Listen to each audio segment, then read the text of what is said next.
It's an honor to be here once again to remind everyone about the things that we saw when we were on the delegation to Syria last August. We came away understanding that what's happening in Syria is criminal.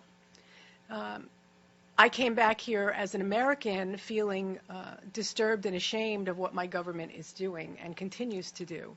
We are heading a coalition of governments whose intent is to make the Syrian people suffer and remove their duly elected president. I think at this point most people understand that it is not the civil war that we are being told in the media. It is a proxy war. There are foreigners and people who are being paid and supported militarily, financially, to create the discourse and the suffering that we have been seeing in Aleppo and other places.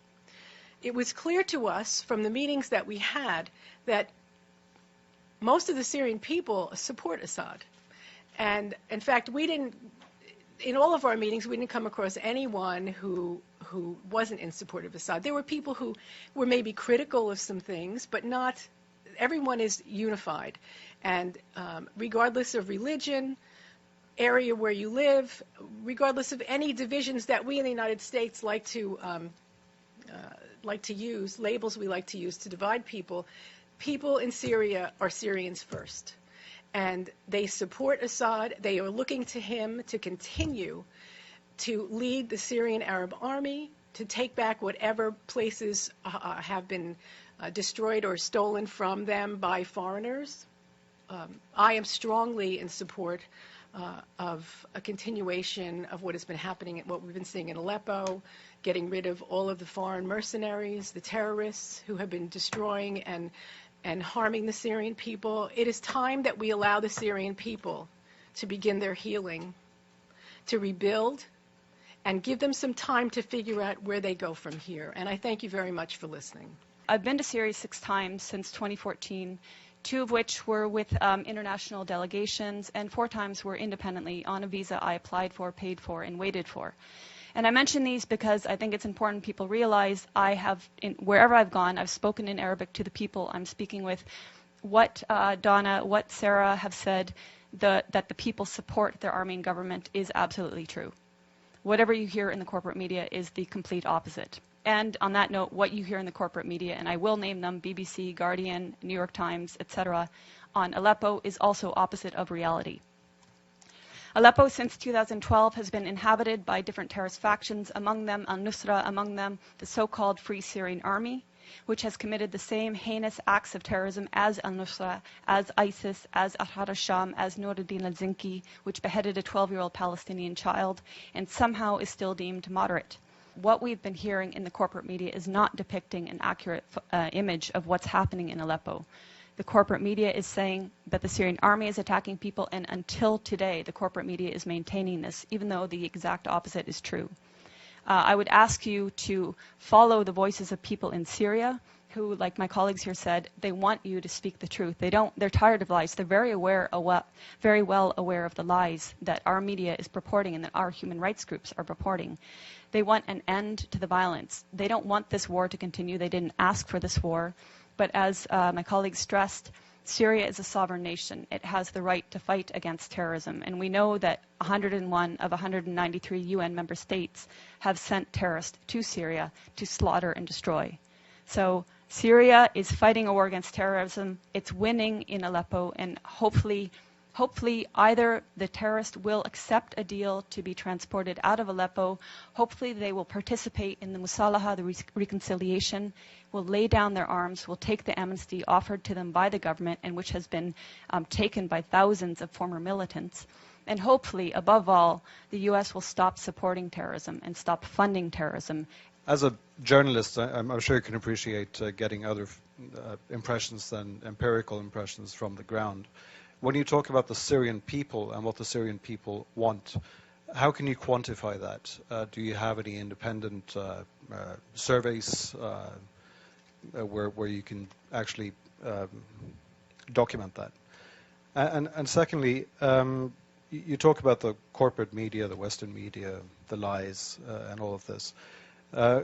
Could you explain what you think might be the agenda from us in the Western media, and why we should lie, why the international organizations on the ground should lie, why we shouldn't believe all these absolutely documentable facts that we see from the ground. Let's start with your second question. So, international organizations on the ground. Tell me which ones are on the ground in eastern Aleppo. Yeah, okay, I'll tell you, there are none. There are none. These organizations are relying on the Syrian Observatory for Human Rights, which is based in Coventry, UK, and which is one man. They're relying on compromised groups like the White Helmets, which, let's talk about the White Helmets. The White Helmets were founded in 2013 by a British ex-military officer. They have been funded to the tune of $100 million by the US, UK, and Europe and other states. They purport to be rescuing civilians in eastern Aleppo and Idlib, yet no one in eastern Aleppo has heard of them. And I say no one, bearing in mind that now 95% of these areas of eastern Aleppo are liberated. As for your agenda, not your, but the agenda of some corporate media, it is the agenda of regime change. How can the New York Times, I was reading it this morning, or how can Democracy Now!, which I was reading the other day, maintain until this day that this is a civil war in Syria? How can they maintain until this day that that the protests were unarmed and nonviolent until, say, 2012? That is absolutely not true. How can they maintain that the Syrian government is attacking civilians in Aleppo when every person that's coming out of these areas occupied by terrorists is saying the opposite? There are people that want change in the government. We're not pretending they don't want change. Everybody wants change. But in terms of support of the government, the point is they don't see President Assad as the problem. They see the problem as terrorism. They see elements of problems in the system that they have there. But President Assad, they don't see as the problem. They actually overwhelmingly support him. So I'm basing it on their choice in their leader, and I'm basing it on my interactions with people in Syria and Lebanon.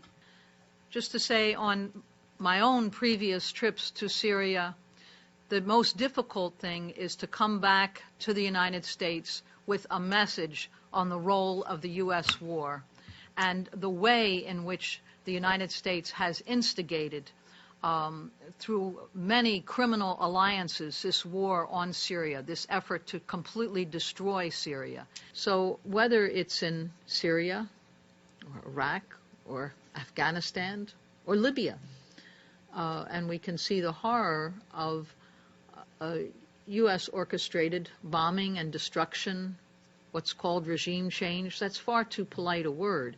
It's really creating total chaos and pulling down a government and leaving behind a divided ruin.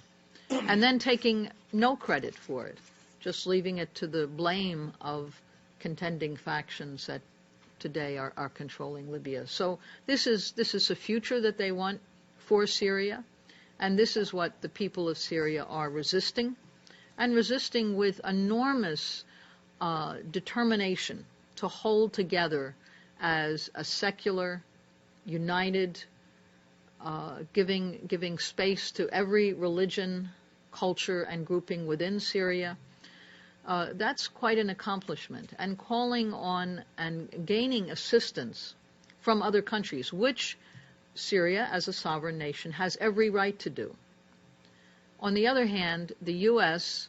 and the bombing through the United States and NATO and Saudi Arabia and Israel, who was bombing just yesterday in Syria and has continued to, and Jordan and Turkey and so on, none of this is invited.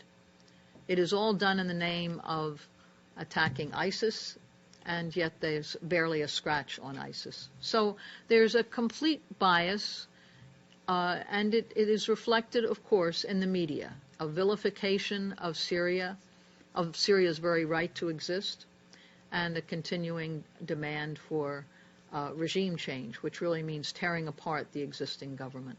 Went through Iraq, went through Libya, went through Syria, going through Syria. Probably the next target is going to be Iran and Hezbollah, right? All of them are mentioned in that document. And although Obama presidency apparently did not include all those neocons, it is following the same policy, of course with a more internationalist view. Bush was very unilateralist in terms of implementation, so it was United States alone doing this and carrying the lead. Probably Obama wants to do it in a more collective way with NATO.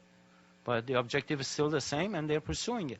And let us not forget that the precondition for making such a thing happen and implementing this general policy requires total support of the media for demonization of the leaders that they want to bring down. And the media has played that role consistently from the beginning.